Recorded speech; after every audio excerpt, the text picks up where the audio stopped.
Y bueno, eso es lo que está sucediendo, y para profundizar un poquito más acerca de este tema, nos acompaña el día de hoy César Morales, a quien le damos las gracias por acompañarnos en Noticias 360. César, ¿cómo estás? Muy buenas tardes. Te saluda Belinda y aquí conmigo está Jesús Escobar.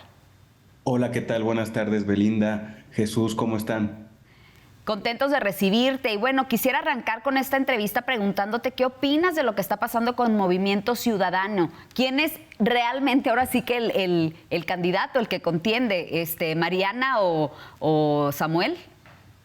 Claro, y justo creo que das en el clavo, porque creo que, o sea, por un lado deberíamos estar gratamente sorprendidos porque parece que por primera vez en la historia México va a tener una contienda presidencial con tres mujeres en campaña, ¿no? Xóchitl Gálvez, Claudia Sheinbaum y Mariana Rodríguez.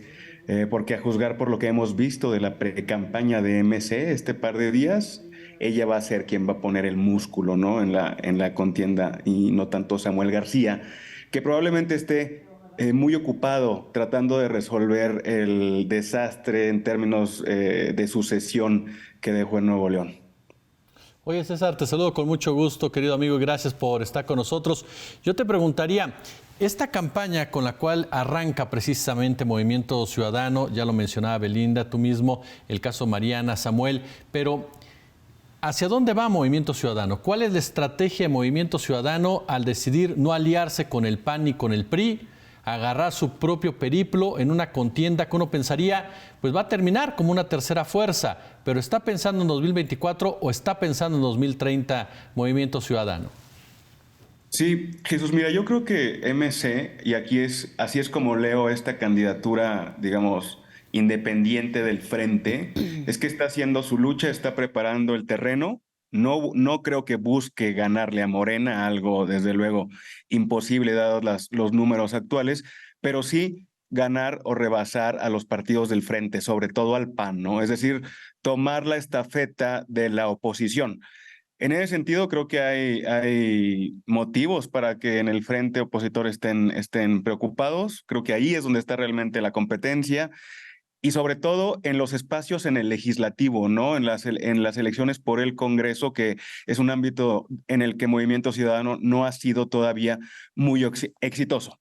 Creo que esa es su apuesta. Creo que su apuesta es tratar de dar un paso de ser un partido aún de nicho, de votantes urbanos, más o menos cosmopolitas, que son críticos de AMLO, pero que también son críticos del antiguo régimen, a presentarse realmente como una verdadera alternativa de gobierno, como tú lo has dicho, como una especie de tercera vía, ¿no?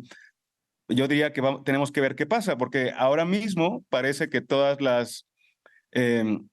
las piezas están alineadas para que, o sea, en una estrategia donde parece que la cúpula de MC contrata a personajes como Mariana Rodríguez, ¿no? Lo que nos dice la historia es que muchas veces este tipo de personajes aparentemente subalternos en estas coaliciones acaban por comerse a sus supuestos patrones.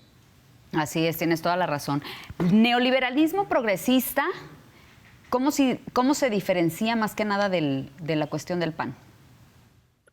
Pues mira, Belinda, aquí hay un tema porque sí, efectivamente, MC, esta apuesta que hace por convertirse en una tercera vía, diferenciarse, como dices, del PAN, ha sido a través de enarbolar estas banderas, estas causas progresistas, llámese la lucha de las mujeres, el movimiento ecologista por los derechos de la diversidad sexual.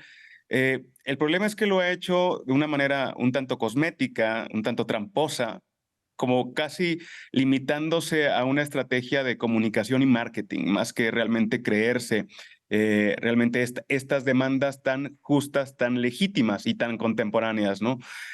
Y esta contradicción entre realmente y tratar de instrumentar esas causas solamente para un beneficio, un rédito electoral o creer realmente las demandas de estos colectivos, creo que lo vemos claramente en la figura del propio Samuel García. Es decir, esta candidatura que se presenta como una muestra de nueva política, así le llaman, se ve, o sea, cuando se le ven muy pronto las costuras, digamos, de las costuras de que representa una opción más de lo viejo. O sea, pensemos en esto. Desde hace tiempo se ha barajado esta idea de que México vive tiempos de mujeres, la causa feminista y las causas de las mujeres son definitivamente uno de los grandes protagonistas de este momento político en México y en el mundo. Y supuestamente de forma paradójica, el partido que se dice más progresista es el único partido que no presenta como candidata a una mujer, que presenta a un hombre. Y no cualquier hombre, sino a alguien como Samuel García, un personaje abiertamente misógino, un personaje que no duda en explotar a su esposa e incluso a su hija, que todavía es una lactante, en beneficio político y personal. Y miren, yo también lo digo esto como porque me toca personalmente, recientemente fui padre, tengo una bebé de 1 año que también es una niña, y no me cabe realmente en la cabeza qué tipo de padre o qué tipo de político puede estar dispuesto a explotar a su hija de esa manera, ¿no? Claro, tienes toda la razón. La verdad es un tema que pues es también bastante delicado y en el que pues muchas personas también me imagino no estamos de acuerdo, ¿no? Porque no tienen por qué exponerla de esa manera. En otra información, ¿qué tanto crees tú, César, que influyen, por ejemplo, la cuestión de las redes sociales en el votante? Sí, y aquí yo creo que ese es el gran tema, no solo para el presente, sino de cara al futuro, ¿no? Y pensando en el rol que tiene no solo Samuel García, sino personajes como su esposa y Mariana Rodríguez. O sea, a mí realmente me preocupa mucho el papel que están teniendo este tipo de figuras en la política y en la vida pública nacional, ¿no? A ver, las elecciones de ordinario son un método que, si se quiere, se puede interpretar como incluso aristocrático, ¿no? Diseñadas para que ganen los mejores. El problema está cómo defines quién es el mejor. Actualmente parece que las elecciones son más bien concursos de popularidad o concursos de notoriedad.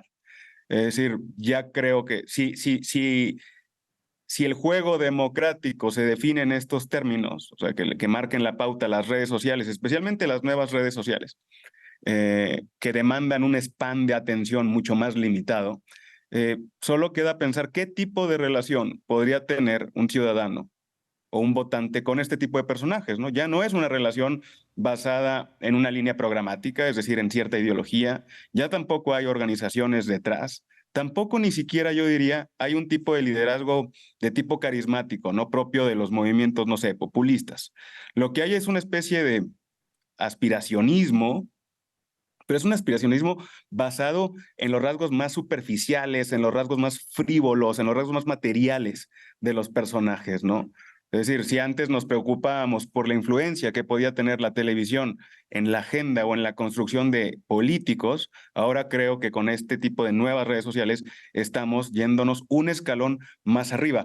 A mí la verdad es que es algo que me preocupa, no solo por Samuel o por Mariana, que los considero simples síntomas, sino por el futuro, ¿no? Especialmente, de nuevo, espacios como TikTok, donde si nos metemos a lo que se discute en política en estas redes, la izquierda o los proyectos populares prácticamente no figuran nada. O sea, ese que es justamente el terreno de los nuevos y los futuros votantes, actualmente es patrimonio de la derecha o de la ultraderecha, ya sea como en su perspectiva buena onda como MC o en su perspectiva o en su variante más ultra como Milei. A eso iba, querido César. Vivimos un momento estos días a raíz de la victoria de Javier Milei, la campaña que hizo Milei a través precisamente de las plataformas como TikTok, incluso ni siquiera conociendo los lugares en donde ganó, según denunciaba la propia Olga Warnat, pero la influencia, la penetración de TikTok fue determinante. ¿Tú ves algo similar? ¿Ves un Milei en México, si no para 2024, sí rumbo a este 2030, de la mano precisamente de un movimiento ciudadano, de la mano de este partido político en particular, o consideras que podría llegar de otro lado a final de cuentas? Mira, hay como que características idiosincráticas del fenómeno Milei y del propio contexto argentino que creo que no se repiten en México. Para empezar, la edad del voto. En Argentina se puede votar a partir de los 16 años. Creo que, y justamente estos jóvenes y adolescentes desencantados, hartos, movilizados por la rabia y también por ciertas ideologías más cuestionables, como este nuevo masculinismo o antifeminismo, eso fue como que un campo fértil de votantes para Milei que creo que no existe aún en México.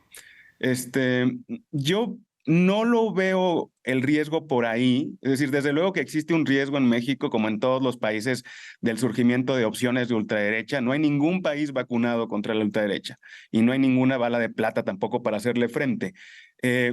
Pero no creo realmente que venga por el lado de MC. Es decir, a mí de MC lo que me preocupa justamente es esta frivolidad con la que trata temas de suyo muy sustantivos, muy relevantes, como es las demandas progresistas y también las formas, ¿no? Vimos los spots de este fin de semana, esta idea de fosfo, cómo definió Samuel García al parecer a su coordinador de campaña tomándose unas cheves, como dicen en Monterrey, y una campaña que más que campaña presidencial parece una campaña de una sociedad de alumnos de, no sé, de una preparatoria fresa, regia. Pero realmente no veo como que una deriva autoritaria, ultraderechista de MC. Sí la veo en otros lados, por ejemplo, como pues el papel que están jugando estos personajes como Verástegui y el propio Salinas Pliego. Pero si me permiten una opinión como muy personal al respecto, creo que justamente el peligro no está en MC, sino en los partidos que tratas de suplantar. Creo que la experiencia histórica nos dice que cuando la ultraderecha gana espacios es porque la derecha supuestamente tradicional o moderada, en este caso la del PAN, les abre esos espacios, ¿no? Y de ahí, por ejemplo, la preocupación que sí nos debería dar cuando gente como Lili Telles o Julen, el senador Rentemería, no recuerdo exactamente su apellido, tienen relaciones con gente como Santiago Abascal de Vox o este tipo de discursos más ultras. Querido César Morales, te agradecemos muchísimo, de verdad, estos minutos para Noticias 360 de la tarde y te estaremos molestando. Muchas gracias. No, hombre, gracias a ustedes, Belinda y Jesús. Un abrazo y un abrazo a su auditorio. Gracias. A ti, de nueva cuenta, felicidades por tu bebé. Gracias. Bonita tarde. Continuamos con más información y